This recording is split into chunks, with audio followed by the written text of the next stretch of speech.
Hello guys, welcome back to my mini blog. তো আমি আজকে রেডি হয়ে গেছি, দিদির বাড়িতে যাব। দিদির বাড়িতে বৈষ্ণব সভা মানে কীর্তন আছে, তো যেতে বলেছে। তো মা আর আমি রেডি হয়ে গেছি, তো যাচ্ছি।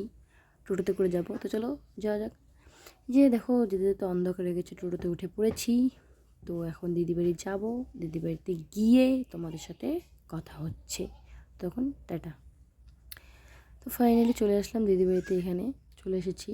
তো এখন একটু সবার সাথে গল্প গল্প করবো, আড্ডা দেবো। অনেকদিন পর এসেছি, তো চলো আড্ডা দেওয়ার পরে খাওয়া দাওয়া করবো।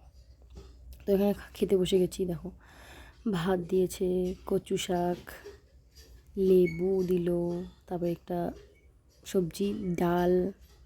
তো এখানে খাই ডালটা, মানে খেতে বলবো ডালটা অসাধারণ অসাধারণ সুন্দর হয়েছিল। তো এখানে আর একটু লেবু চিপে খাই, এখনও আমার জিভে জল আসছে এটা দেখে, এত টেস্ট হয়েছিল। একটু নিরামিষ তো জাস্ট অসাধারণ, পনিরের সবজি। তো আমার সব খাওয়া শেষ প্রায়। দিয়ে দিল চাটনি, পায়েস, মিষ্টি আছে, আর হচ্ছে পুরি। তো এগুলো খাই, এগুলো তো আমার ফেভারিট। জাস্ট সব মানে খাবার এত টেস্টি হয়েছে, কিছু বলার নেই। তো চলো আমি খেতে থাকি, খাওয়া দাওয়াটা সেরে নিই, খেয়ে দিয়ে যাবো বাড়ি। তো খাওয়া দাওয়ার পর অনেকক্ষণ বসে আছি, আমার না প্রচুর ঘুম পেয়ে গেছে। মাকে বলছে চলো যাই, এখানে সবাই আছে, দিদি সবাই আছে, মাসি ওরা। তো অনেক দিন পর দেখা হয়েছে, গল্প টল্প করছে। তো আমার প্রচণ্ড ঘুম পেয়েছে, বলছি চলো চলো চলো। তো ফাইনালি বাড়ি চলে আসলাম। তো আজকের ভিডিওটা এই পর্যন্ত, দেখা হচ্ছে নেক্সট কোনো ব্লগে।